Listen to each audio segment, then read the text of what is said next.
Well, hello, I'm John O'Loughlin. Welcome to my channel, and this is McDuff Lives. We are restarting our Friday show from November 25th, 2022, because of some technical difficulties that I really couldn't figure out without shutting down the show. So I'm here, and I hope you guys will start migrating over to the new one.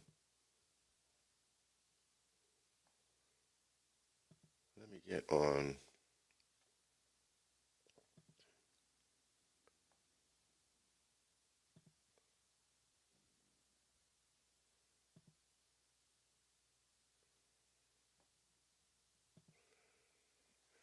I'm going to put up a new notice.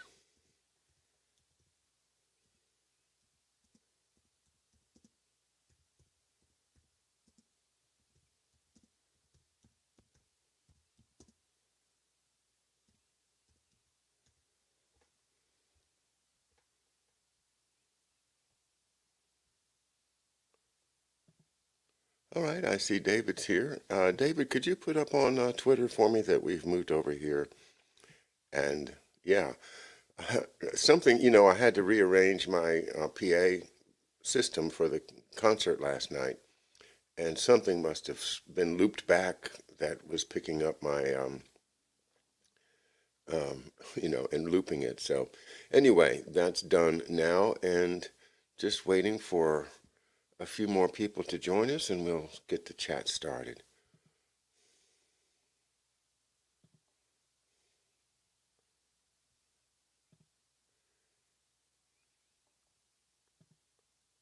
Okay. All right. Well, welcome everyone once again to McDuff Lives. I call the show McDuff Lives because I've written a book about my dad called McDuff Lives, and you can check that out on Amazon. You can get the Kindle version, or you can get a paperback. And it's kind of, in a way, it's been my life's work to get that book written. About the story of the Odyssey and Odysseus, and how he was a warrior that went away from home, and his son Telemachus spent a great deal of his youth and his life trying to figure out what his father did. Where was his father? What did he do? And in the course of that, he found himself to be guided by Athena, the goddess of wisdom. He went on a number of trials and journeys, and went through a great deal of hardship, but eventually came home, and Telemachus was able to learn who his father was. And I've been able to learn who my father was, with the help of you folks over the past 4 years. Um, I've now got a substantial library built up with the thanks that with my thanks to you for the contributions to my Patreon. And thanks to a number of people that have helped to spread the word about McDuff.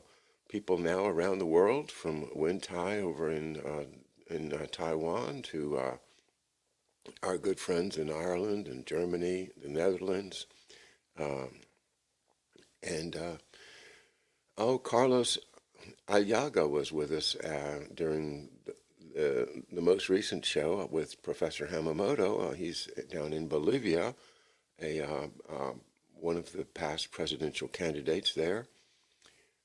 People all around the world are starting to pick up. We have Australians following the show, and I think it's really is kind of unfolding the way it's supposed to unfold, in that McDuff is a symbol of what's in all of us, that we want to do the right thing. We want to clean it up. We want to follow the rules, but we also have a conscience. We also respond to big things like justice, integrity, duty.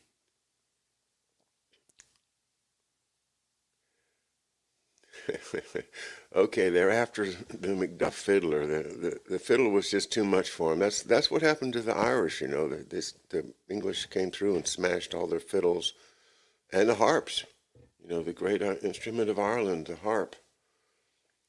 So when I went to the O'Loughlin Clan rally in County Clare back in 2010 with my wife Marcia, and one of the gentlemen there, the O'Loughlins that lived there, the ones that didn't immigrate,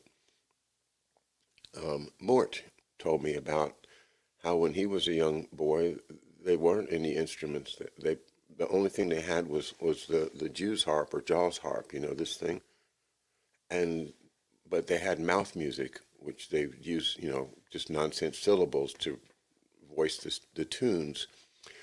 But with that, they were able to keep the dancing going on. They had house dances and the crossroads dances and the tradition, even without a fiddle, without a harp, you know, they kept the tunes alive.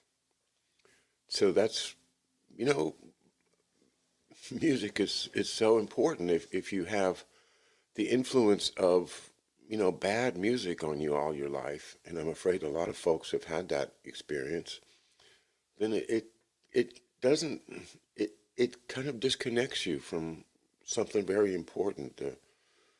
The sense of, I don't know, I guess it's resonance, resonance with life.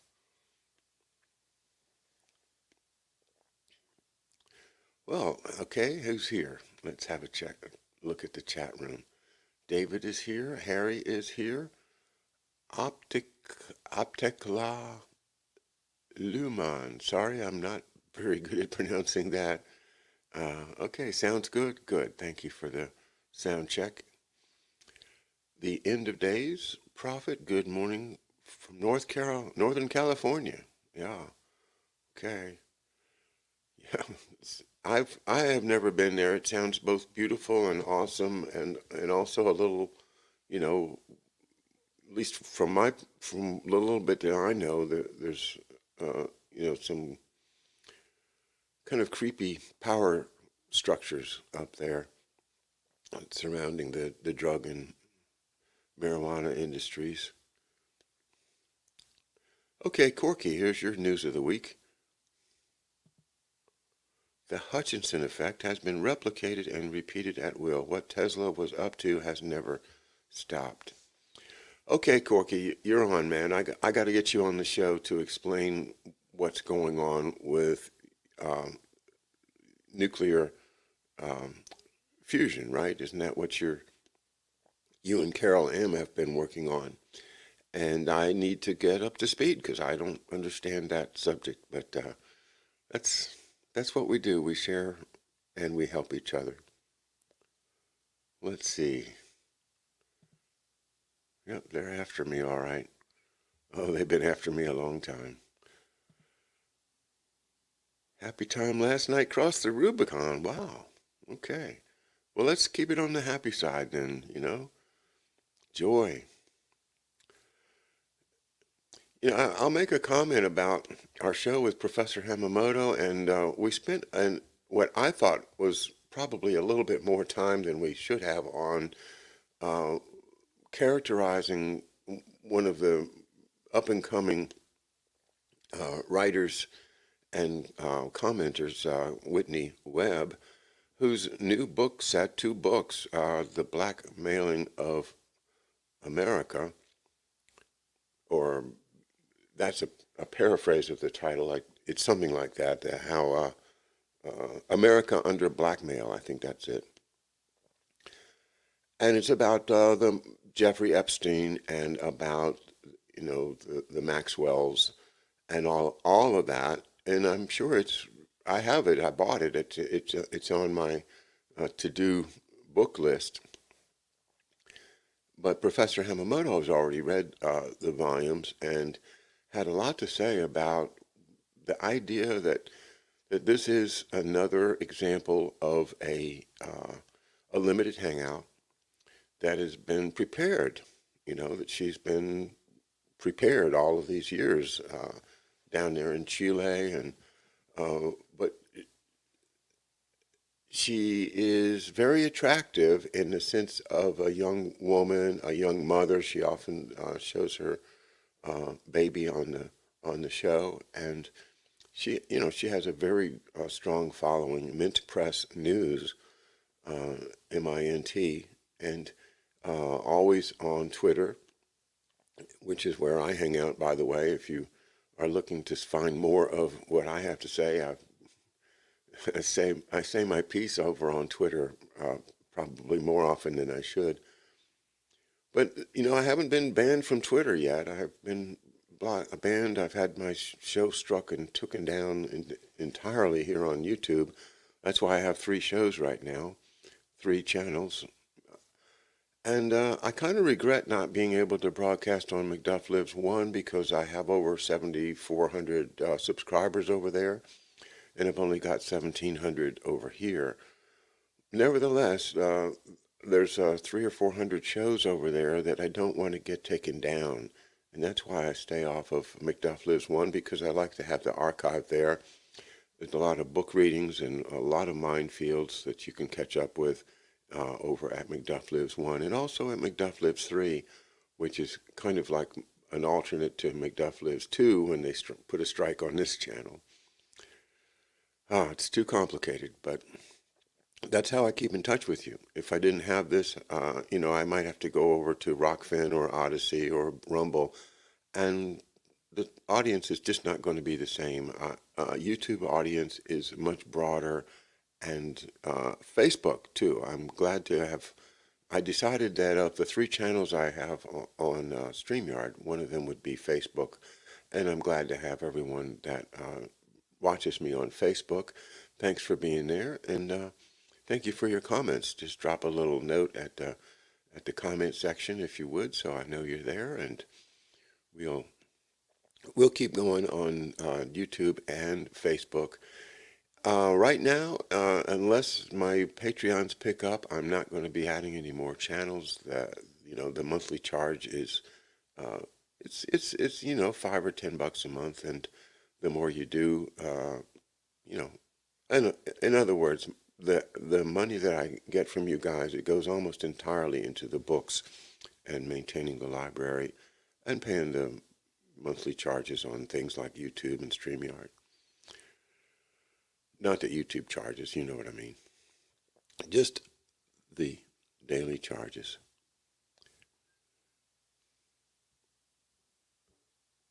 Let's see now. Hello, Baker. Randall Carson speaking about Mazda is testing a bunch of Tesla energy tech. Okay, cool. There's many ways to make energy that we're not allowed to explore or use, right? That's the whole Rockefeller plan, was that everything was going to be done with oil. The Rothschild plan that got the Rockefellers to do it, and it's the British Petroleum Plan, and that was put all the warships on oil and gas, and then make the money by selling the fuel for the ships. Well, you can't make a car that runs on vegetable oil and expect to survive. That they don't want you to use alternate energy. They want you to use their energy so that the money keeps flowing up into their coffers. And the same thing applies to whatever nuclear energy ideas are there outside of the ones that they have already developed. So it's dangerous, suppose somebody actually could invent a lighter than air vehicle that could fly, like a flying saucer idea, but practical, one that's based upon real science. You think they'd let us build those? No way. No way. It's just like they shut down small airplane flying. You can't even people with little airplanes can't fly them except for under really, really controlled conditions, you know, and taking away our freedom to invent, to make ways other than the ones that they profit from. Patenting ideas, patenting songs. That's what I like about my fiddle music is you can't patent it. It's traditional. Nobody owns it. Ha ha ha! You can't censor me for playing traditional music.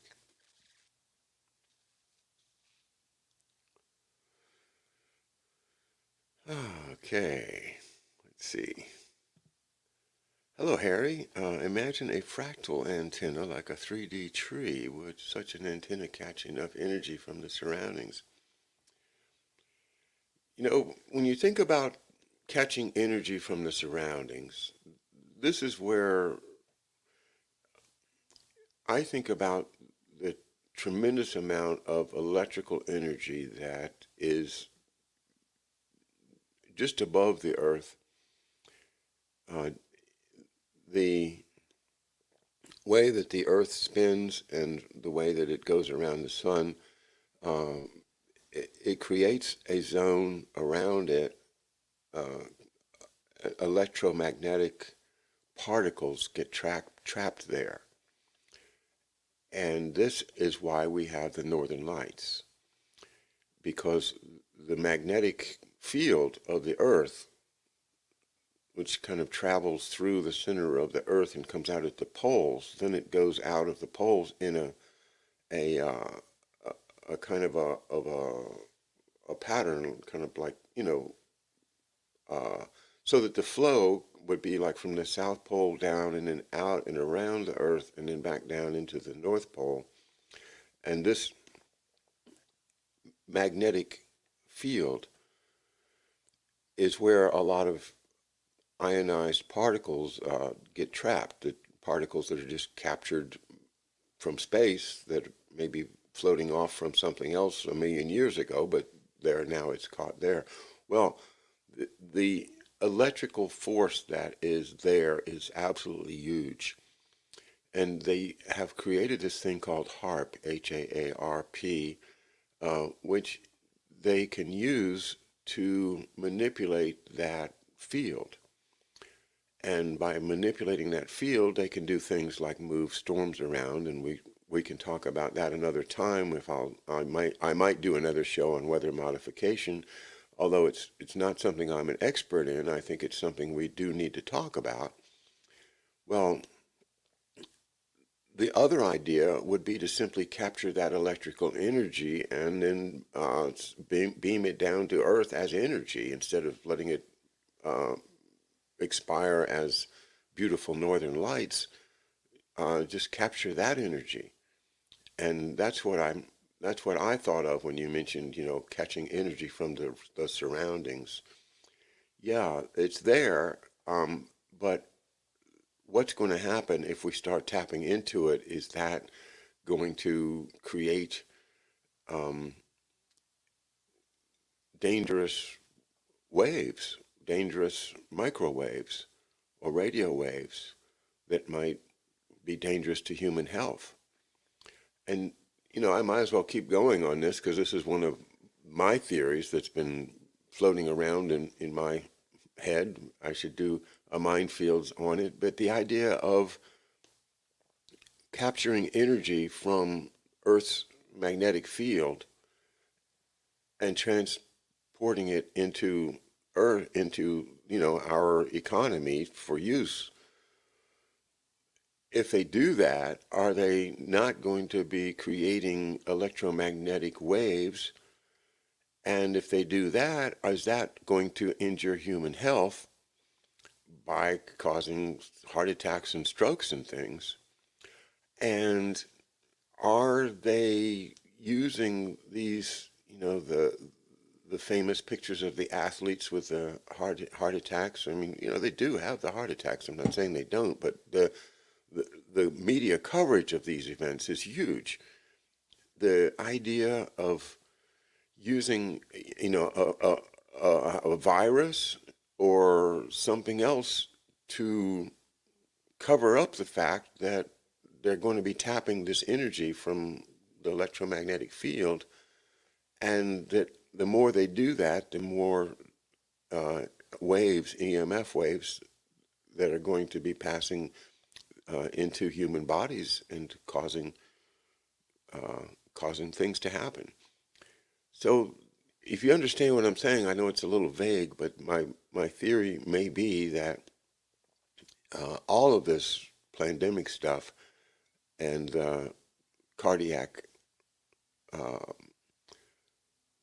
associations, maybe there's something else going on, and it has to do with 5G and things that we've talked about with Lena Pooh and other folks, Elena Freeland, who I want to get back on the show soon and talk more about, what she has uncovered since the last time we talked on the ionization. And that's what I'm talking about, ionization. Okay, so one of her books is called Under an Ionized Sky. And you see, if you ionize it, then you can treat it with electromagnetic waves, like radar waves, like radio waves, like microwaves, like any type of electromagnetic frequency can then be used to activate areas of the sky.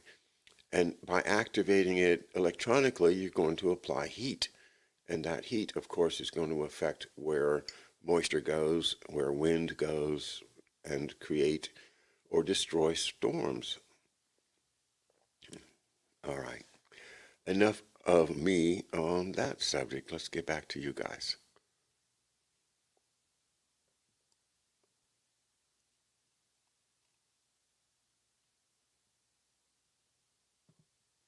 Ms. Hunt, you're a real contra dancer. I'm so glad to hear that. Yeah. Today, being the commercial idea of Black Friday, reminds me of the last um, dance that I played at with the Capitol Quicksteps Quadrille Orchestra, which was my labor of love for like 30 years of my life,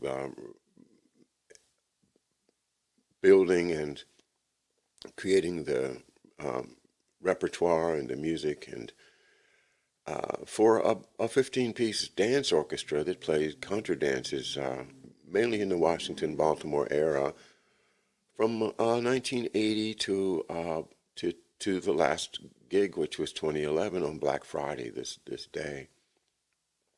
And it was quite an evening. We number of us put together new arrangements, and uh,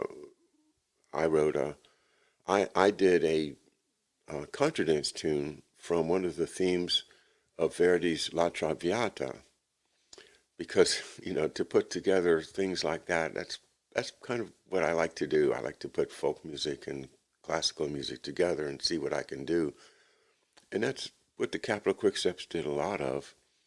Well, this theme from La Traviata, uh, it was a big hit, and I have a recording of it somewhere, and I'll play that for you one day. But it's kind of sad because the band was too big for us to get paid a decent wage. And it was ironic because it was Black Friday, and so the people that organized the dance had made pictures of dollar bills. I mean, $50 bills and $20 bills, and put them up on the stage around the band. And it was kind of sad because we were playing, and I don't think we got paid more than about $40 each. Uh,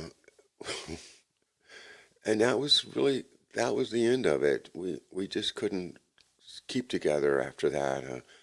We had built up a huge audience at Glen Echo, Maryland, in the Spanish Ballroom over many, many years, but the Park Service started getting under the control of the people that want to shape our culture, and taking control of the money, which we used to be able to distribute ourselves. They took it away from us and started pocketing it and paying it to people that would do some administrative work or run the sound system or something like that. So, it's just sad, but uh, I've got some great recordings, and one day I'll play some of them for you.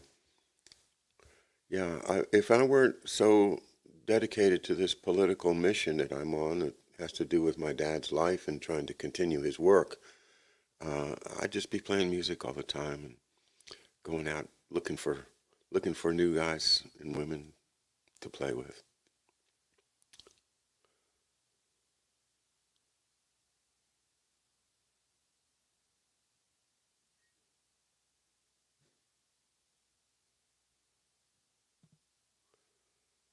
Oh, okay.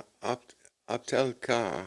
That's a Finnish name. I certainly wasn't going to guess, but well, so glad to have you here. I'd love to go uh, to Helsinki, and I'd love to visit Finland. What was the saying that we had? Um, it's a Finnish saying that basically means I'm uh, I'm not going to be defeated. I'm going to keep going.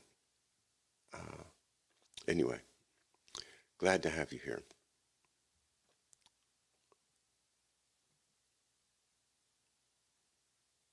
Baker's going to read the books. Good.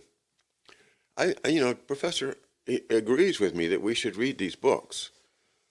But I also, like I've said about, some of the great books by Stephen Kinzer, there's things that these people can't say.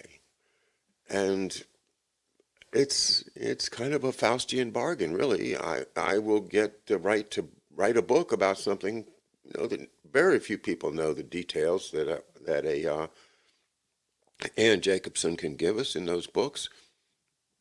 I don't think it's plagiarism. I think she's done a lot of original research and bringing together a lot of great other people's research, and that's part of advancing knowledge generally. So I can't criticize her for writing the books, but I do think we all need to know that there is a point where if you're a limited hangout, you cannot tell, beyond a certain point. And that's one problem. The other problem, of course, is what I call the Pied Pipers, and that is people that just string you along with their theme of, for instance, James Corbett with agoraism, the idea that we don't need governments. All we need to do is just make deals with each other, trade things back and forth. You got this, I need that, and let's help each other out and have a public forum, the old idea of the agora. And that leads us away from the Constitution. That leads us away from the structures that we still have of a potentially free and sovereign nation with people in it that can invent, that can make music, that can dance to their own tunes.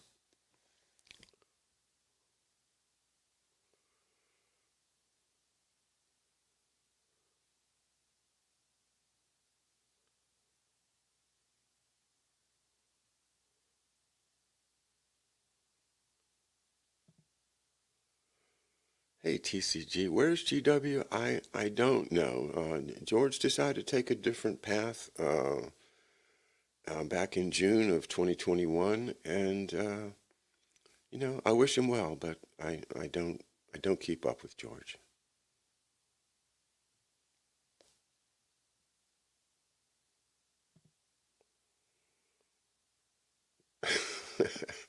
Car chassis made as fractal antennas. Well, I don't know. Um, you just put some energy receptive stuff on the roof and beam it down from the magnetosphere. Sure. The thing is, though, what is the effect of those waves that are coming down on human health? That's where I think they haven't spelled it out. I'm still wondering about the Van Allen belt, and has anybody really confronted the objection to mankind being able to survive passage through the Van Allen belt, and to that criticism of the moon landing? I don't think has been fully explored or answered, and it's kind of parallel to the question of, well, why can't we go back? Did they really destroy all the technology? They don't know how to do it? Give me a break. They were using computers of the 1960s. So I don't understand it, but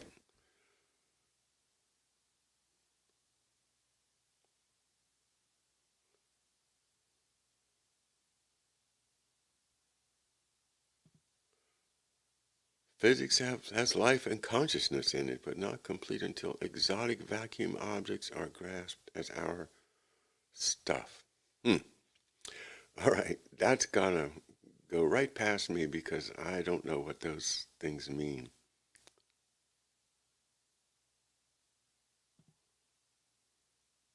Harp shooting lasers at Jupiter. I don't know about that either. That's mysterious to me because I don't think that was what HARP was built for.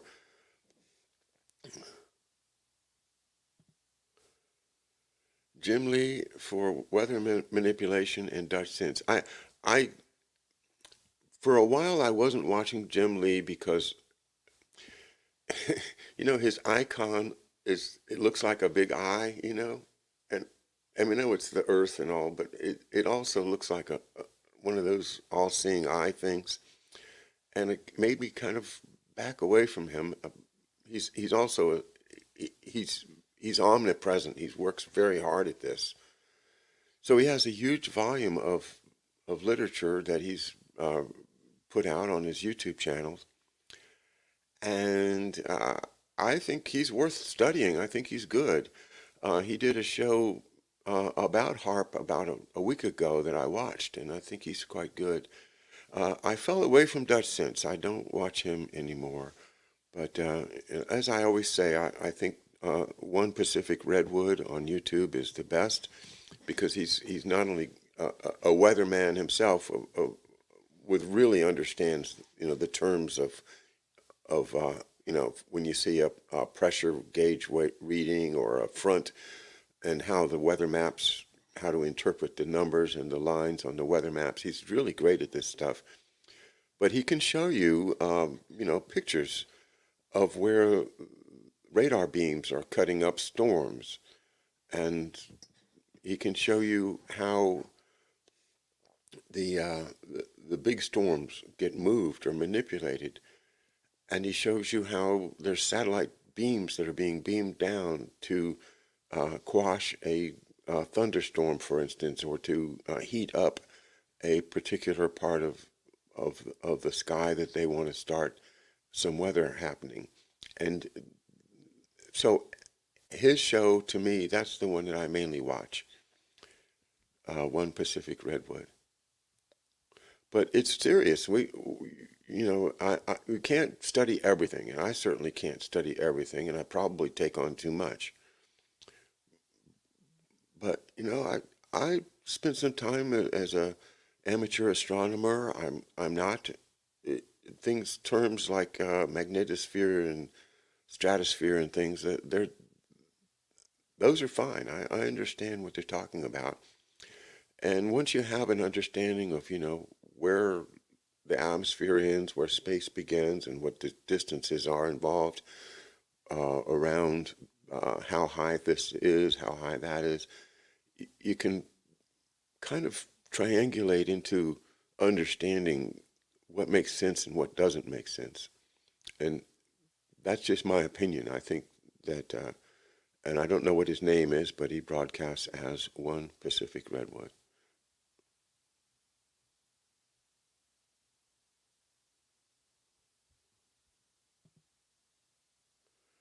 Hello, Jason.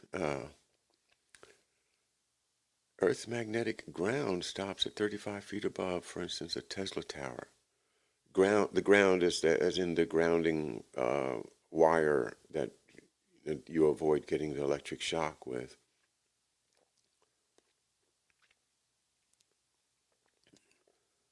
Yeah, Tesla's beyond me. I need somebody to help me with that. Yeah, we have a lot of good scientists in this group.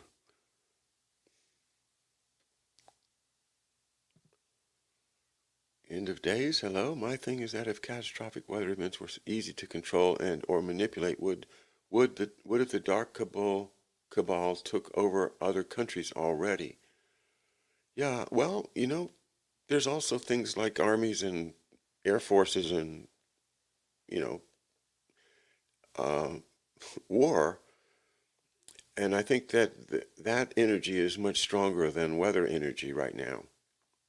The weather events, I think, are being controlled to because of the precious resource that we call water.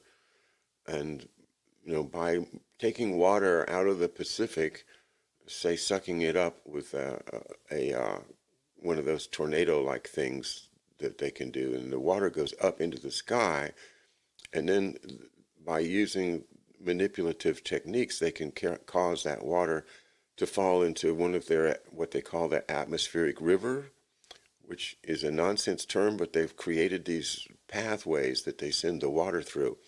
And it actually, you can watch these rivers being formed and how they suddenly, have this path of water that goes like from Arizona up to Nova Scotia in almost a straight line.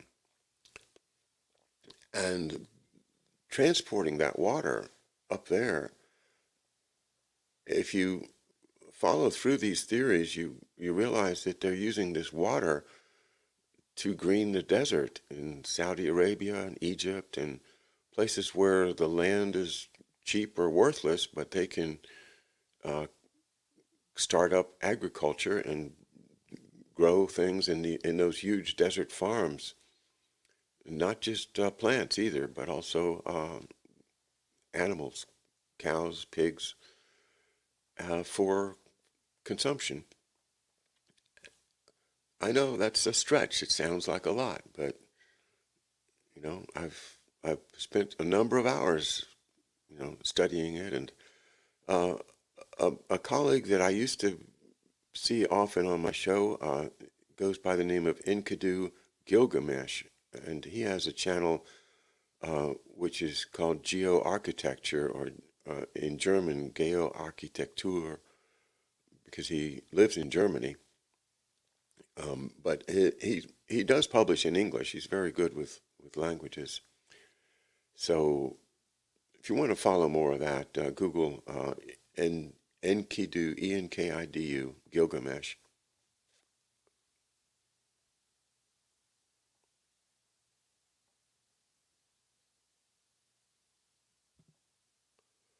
Brightmore. Yeah, Whitney reaches an audience that others don't. Absolutely. And I think it's good to have her stuff out there. And for those of us that are aware that, yeah, there's a limited hangout, even in the what she calls the unlimited hangout.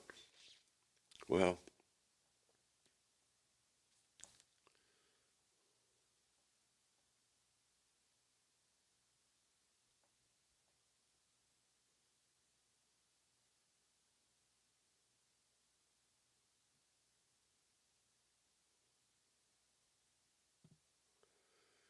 hey, Boyd, John, don't you think all of them are limited hangout? What we know is what they want us to know. Yeah, but see, like a very complicated jewel that has all kinds of facets on it. Different surfaces, maybe 1,000 different surfaces on a really big diamond. And each of us gets to look through one facet of it and see it reflecting in other areas. And as far as the writers like Kinzer and Jacobson and so many others, in order to get published by a big publishing house, they've got to go through that gauntlet of uh, editorial censorship. Whether they were started out by, that's their secret CIA people that are told, okay, write this book and pretend you're uh, just an independent journalist, or whether they really are an independent journalist and they write the book and then they go to the big publishing house and they say, no, you can't say this, you can't say this, but here's what you can say. And if you modify your book, we'll give you an advance. That happens. And I can't sort them out. I'm not somebody that can say, well, this one was a ringer from the beginning, but this one started out honest, but then had to get compromised. So I will tell you that I learned an awful lot from these writers, including Whitney Webb, and I would not recommend stopping reading them just because you are suspicious of their ultimate motives. But the harder job is to find out, what you can use and what you need to not use and leave behind because it's going to lead you astray. But we can do that, especially when we have many, many minds working on the problem. I haven't mentioned Mark Kulak yet this morning, but wow, what a week he's had with his series on remdesivir and Gilead and the timing of various events in China that seem to have been timed in order to convince the American people that remdesivir is the way to go. Very suspicious timing that he's exposed with his timeline project. Housatonic Live on YouTube and elsewhere. Be sure and follow his work.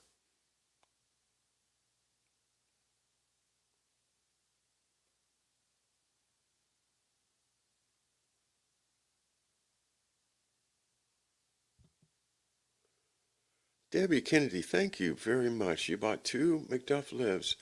I gave one to a close older friend yesterday before Thanksgiving dinner. Thank you so much. I would love to hear from you and your friend after you have a chance to read it. And people want to write me, you can go to screamingospreys.com and go through the contact right there, or you can simply go directly to my email at koproductionsusa@gmail.com. Love to hear from you, and happy to see some book sales. Thank you.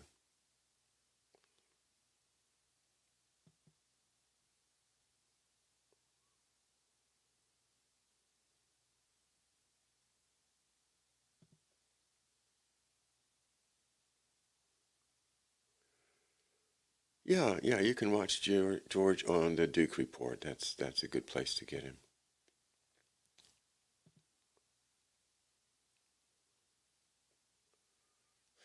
Yeah, I did. I started with a love of physics. I thought I could pass advanced physics at William and Mary, but I had no idea that you already had to have calculus before you signed up. So I signed up and I got blown away. Oh, I scratched out a C and got out of the advanced class immediately.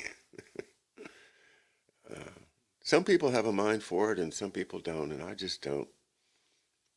When they put what they do, they have this thing, they put these clocks, they say, well, this clock is going to go on this railroad car, and then this railroad car is going to go on a railroad track, and the railroad track is going to go at the speed of light.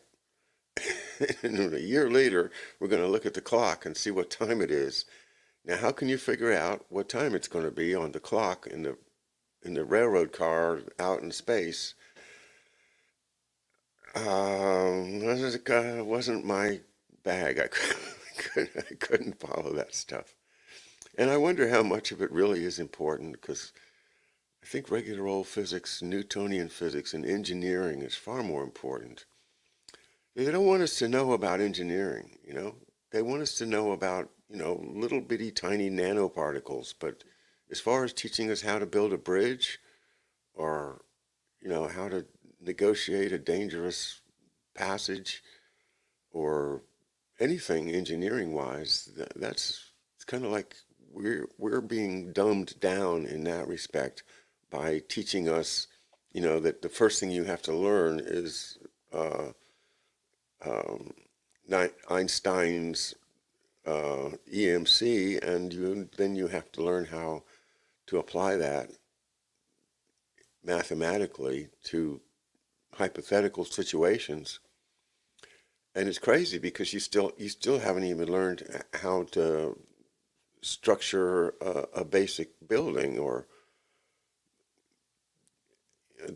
the idea of useful science is taken away from us, and they give us this theoretical stuff that you have to memorize. And but will you ever use it? No. I guess that's why I never took calculus in high school, because they didn't even offer it in my high school. It wasn't considered important. Well, if you want to be a physicist, you got to have calculus.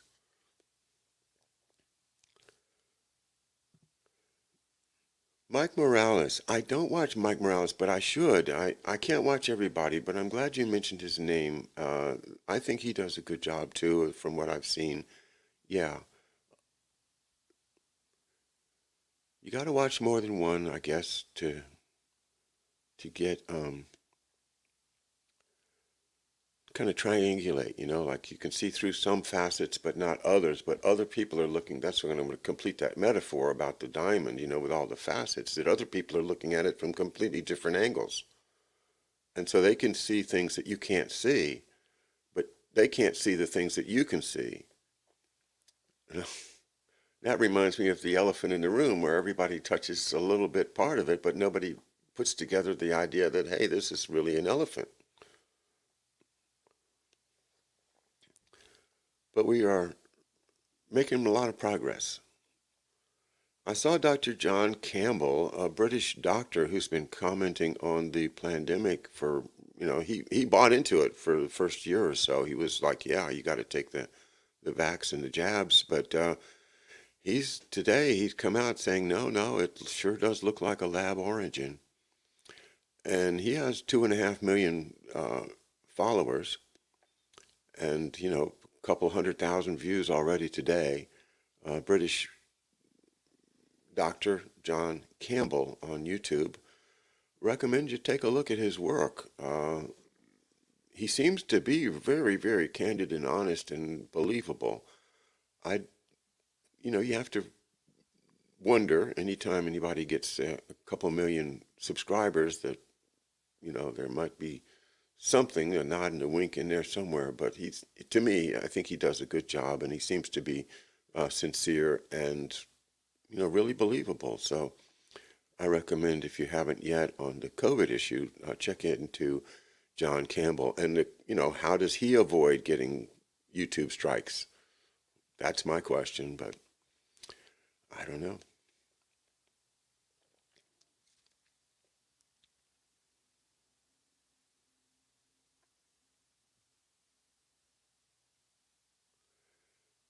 Okay, Robert Kovacs, you have a